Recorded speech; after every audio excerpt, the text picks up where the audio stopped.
And joining us tonight, a man with one of the fastest and most surreal minds in comedy. It's a mind I happen to know very well, as I've wrangled with it myself. What's Brown pinning his hopes on? Is it a donkey? He's pinning his hopes on carbon trading. Yes, that's the name of the donkey, carbon trading. I think it is, yeah, for in the donkey races. Yeah. And carbon trading's coming up on the outside. Global warming's taking carbon trading. It's Ross Noble. Hello. Hello. Hello. Now then, Ross, you two have got something in common. You both arrived on a motorcycle today. Did you come on a motorcycle as well? I came on a motorbike. Really? Through the rain and Is that everything. right? I wish I'd known we could have raced around Television Centre. No, we did. Yeah, we should have. That was me behind you. Probably the Blue Peter lot were out there on some kind of electrical vehicles or something. And we could have just nipped in and kicked them off. And then we could have gone and smashed up the Blue Peter garden. Exactly. That would have been... You're not allowed to say that. But different to Xander, you went to a unicycle on school. You went to school on a unicycle, didn't you? My school was on a unicycle. Yeah. It was very hard to write because the whole thing would go off to one side. What bike did you come in? Sorry it was a taxi bike. It's a taxi. It was a taxi first time I've ever done it. Oh, really? Yeah, I wasn't. Oh, from. Look at that. All the blokes not a just real went, bike. What do you do with your hair, Ross, when you're on a bike? Do you let it flow? I wear mine down. Yeah. Do you have a hairnet? I have to be very careful because this bit gets all slicked down and this comes out and I look like a shuttlecock. Out the side, yeah. Well, we look forward to talking to you about your new tour. I'm excited. To be honest, I'm excited about the whole thing. What's coming up on the show tonight? Well, is it going to we'll be? tell you now if you give us a minute. Let me guess. Is it John Sargent looking for Nazi gold? No. Is it what's his face? Is it Hardeep Singh Kohli? No. Artificially inseminating pantomime cow? Listen now, we'll tell you now. Is it? I'm excited. Summer is nearly over. The evenings are drawing in. And soon, if you listen very carefully, a familiar sound will echo through the leaf-strewn streets. What is that? What is that? Are you hearing that? I'm hearing it. Yeah, Strictly is back this weekend, and the new lineup of clod-footed celeb waiting to be turned into dancing gods has been announced today. We sent last year's winner, Chris Hollins, to get a first look at the new recruits. So, Ross, would you ever do Strictly? Never in a million years. Really? I thought you might say that. It's not really me. All them my hair would get tangled in the ladies' sequins. But they could do so many styles as well. Indeed, they could hang off my hair and just I could swing them. Ross, you're about to take your tour, non-sensory overload on the road, touring throughout the autumn. Yes. I thought you were going to say throughout the country. Throughout the autumn. / country. I'll be performing in leaves. No, I thought woodlands. I'll be skipping through the autumn leaves, performing for squirrels. They would love it. Oh, they're red up north still. Whereabouts up north? They're red. The squirrels. Squirrels are red, as you know. Excellent. Are you about to throw to a VT there? No, I wasn't. No. The reddest squirrels of them all. Speaking of that... Yes, Giles Brandreth with the reddest, most embarrassed squirrel in Britain. We haven't got Giles, but we have got you, a clip of you here, being quite funny about your own funeral. Quite fun. Quite how dare you. How dare you. Go on then. Let's have I want my family to get all quality meats, right? Sausages, steaks, chops, that sort of thing. Shove some chops in my pocket, steaks in my back pocket, maybe some sausages down my socks there, pound of best mince under a top hat, right? And it's not a religious thing. I just reckon it'd be a bit of a laugh, right? At your funeral, if those little curtains opened up and the coffin disappeared into the flames, and everyone in the church would be salivating, wouldn't they? Not a bad idea. Pleasant topic for tea time, isn't it? Yeah, but Ross, your head's always teeming with random ideas. How do you switch off? Do you switch off when you're off stage, or...? No, not at all. Never. I'd walk down the street shouting stuff at passers-by. That's what I'd do. If there's not an audience there, I literally just walk down the street screaming ideas at people. Yeah, you can save a fortune. You can come and see me on tour, or you can just come and listen at my window. Please don't. I've just realised what I've said there. I encourage people to stalk me. But you've got different material every night, so... Really, somebody could come and see you every night of your tour and see something different, is that right? Yeah, they could, especially if they're a squirrel. Do you have a set list? Or if you had it, would you ever follow it? You've mistaken me with Aerosmith.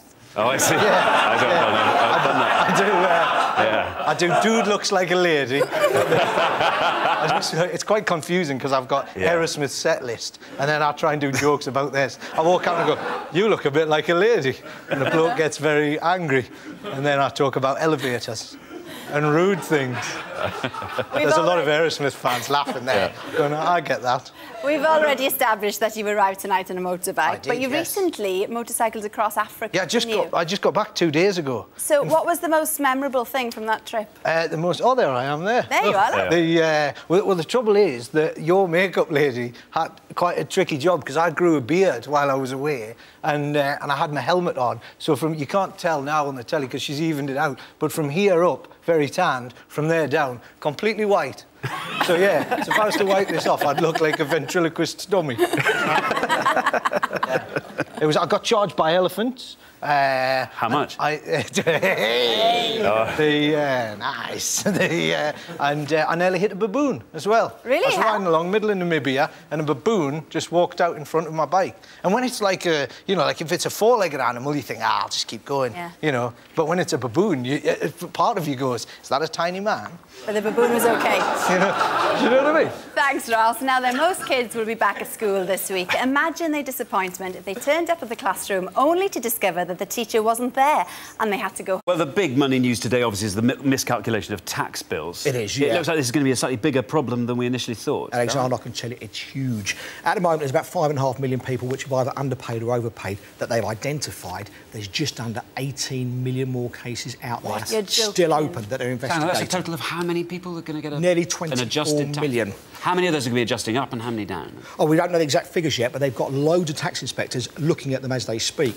But they do reckon about 5 million of them they won't be able to recoup. That for whatever reasons, people have gone abroad, died, whatever, in prison, whatever. But there's still 13 more cases out there which, might suddenly start coming through the letterboxes. But how will we know if we have been affected in a positive or in a negative way? Because you receive a form just like this one. It's called a P800. And what people need to do, don't take this as gospel. It's a guide, and it's from the tax office. You need to start checking your details against their details. If you disagree with anything, then you've got to mention it to them because this is not cast in stone. It's a guide, and they don't always get it right, as we know. Okay. It's actually quite a sturdy form as well. It is. That is on card. That's where the money's going, on the postage. Look at it. Ridiculous. Idiots. Thanks very much, Starman Ross. Now then, a week tomorrow at 10:30 in the morning, Pope Benedict XVI will land in Edinburgh for the start of a 4-day visit. It's already making headlines, so if it's anything like the last papal visit in May 1982, it's certainly going to be remembered for decades. When Pope John Paul II came here, it was a pastoral visit to encourage his people. After all the scandals, things will be different for Benedict. He'll probably settle for damage limitation. They're different kinds of people anyway. Pope John Paul is more show business, poetry, Dylan, U2. Benedict is strictly Mozart. The prospects for his visit are vastly different from those in 1982. Thank you very much. Good night. Father Brian Darcy is here. Now then, you actually met Pope John Paul under quite strange circumstances, didn't you? Indeed, I met him once or twice doing reports, but the first time I met him was in Ireland. He had just been made a pope and he came there, and I'd been one of the group that was helping to organise it. There was 1.25 million people in the Phoenix Park in Dublin. There's a big altar, and we were there from 4 o'clock in the morning. It's about 12 o'clock in the day now. And at the end of it, I was dying to go to the toilet. So I raced down, you know the feeling, Ross, straight into underneath the thing, where I knew there was a toilet. Said to the young guard on the door, I said, is this the toilet? He said, oh, Father Brian, yes, it is. I walked in, just about to do something. There was the Pope.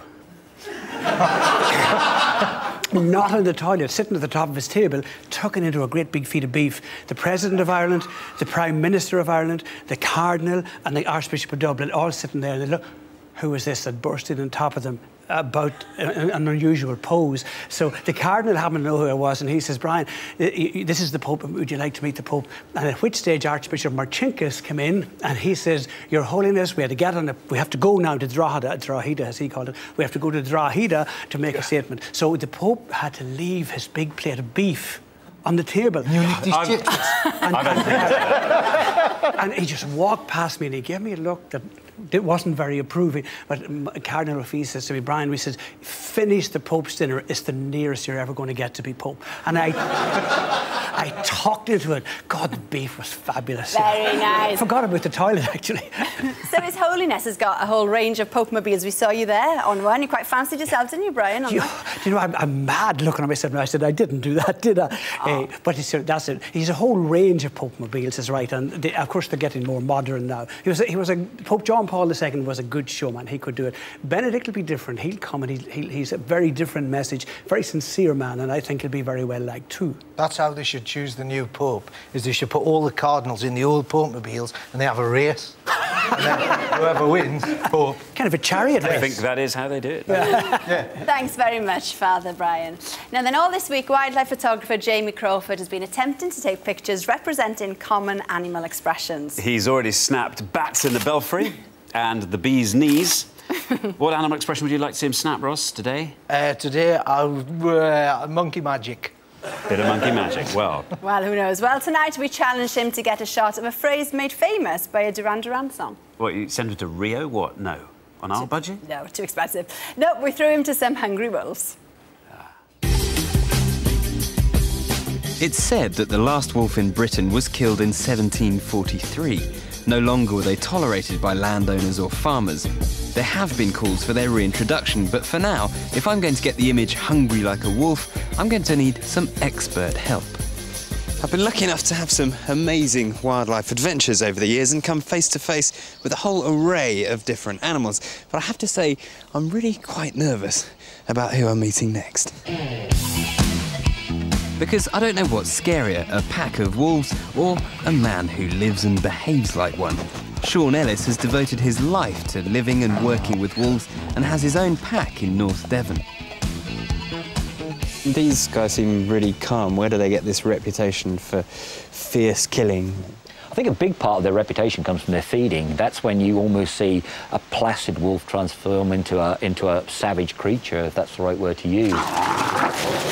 Feast and famine, battle for survival, a few inches and only maybe a few minutes to feed as much as they can. Hence hungry like a wolf. Hence hungry like a wolf. Sean is constantly in and out of the enclosure interacting with the wolves, but after nicely winding them up, he also has a trick up his sleeve to calm them back down: cream cheese. If we want to introduce anybody new to our pack, make them feel comfortable very quickly, we use anything that's milk-based, taking them back to a time as a pup when they would have last drank milk, and this stuff is probably the best one that I've had. They love it. Cream cheese? Cream cheese, you can't beat it.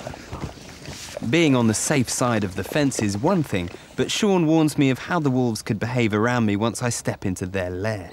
If you hear any growling, Jamie, while you're in here, it's usually at one another. Oh, right. Yeah, so you don't need to worry about it or react to it. But sometimes, ow! Sometimes Natar will use you to gain status over Tejas, which is the black one. Then just go with that. Just go with that. In case the wolves take a dislike to me, I've been given bodyguards. It's all a bit worrying. You do immediately feel just how strong. Yeah, how strong. That's a good point. That's the pushback now. It's just the only sort of nerve-wracking bit is when you've got this wolf staring you right in the face, wanting to give you a kiss. The first thing the wolves do is investigate whether I've brought them any food or not, so I have to show them I haven't by opening my mouth, but they check anyway, including the female. Anybody that comes in that's male is a potential mate, so... Yeah. I've got a girlfriend, I'm sorry. So it's not going to work between us. That doesn't usually worry Cheyenne.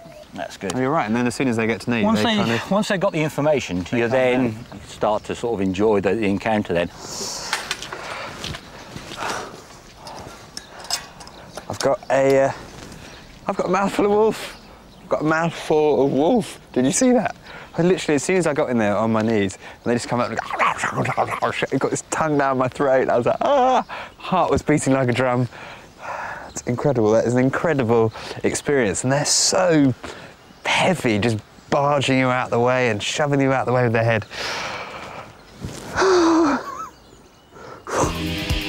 But now I need to get my focus, my lens and camera, because dinner is served, and it's my chance to get the snapshot of hungry like a wolf. God, they're quite quickly into it, aren't they? Yeah, they are, yeah. If you need to get closer, that's fine, mate. We'll pepper pot forward. So a little bit closer. Yeah, let's go. So how do they work out who... They seem to be very specifically going for different parts. Yeah. Each animal has a specific food source that keeps him at the top. Look at our alpha, who's the one in the middle, the grey wolf. Yeah. He's going to be heading for areas such as heart, liver, kidneys, that kind of area, predominantly once it's opened, and that's what will keep him at the top. Tejas, the black wolf, he's our enforcer. He's governed by strength, so his appetite is absolutely ravenous. This animal in particular is probably where the saying hungry like a wolf comes from, because they tend to be extremely greedy on a kill. They'll just eat and eat and eat and eat. And they ate and ate for nearly half an hour to finish off their dinner. But after a hearty meal, it's time to relax and digest. Sean's having a quick post-lunch love-in there. What an amazing experience. Being so close, you could hear them chomping on bone, ripping flesh, wolfing it down. I've got some fantastic photos. Hungry like a wolf? They were starving. Yesterday we asked you for your photos representing the phrase fat cats, and we got hundreds of pics. Here they are there. Very nice. Well, these were our favourites. Ross, you go first. Dan Lawson from Pinner. That's Sooty, 5-year-old Sooty, who's outgrown his cat flap and has to use one for a dog. Yeah. This is the biggest cat I've ever seen, a Stabber. This is from Louise Chatto, age 9, in North Yorkshire. Look at that. It could eat her. That's she just picked that girl up, I think. That's not her owner. And here we have, this is Shadow, who can't resist the allure of the tumble dryer. If you are using a tumble dryer, make sure Shadow's not in there before you put your washing in, of course. It's not a tumble dryer, it's an iron lung. This has come from Arlene Cadger of Stonehaven in Scotland. Thanks for all your pictures. Tonight your challenge is to send us a photo of a bird in the hand. Now, we'll show the best tomorrow. Send them in to the One Show at bbc.co.uk.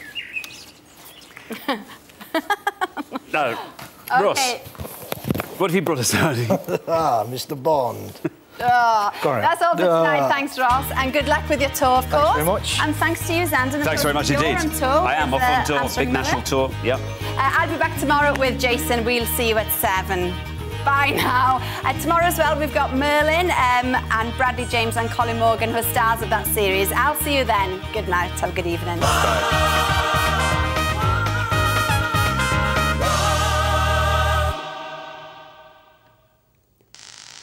With a look at the efforts being made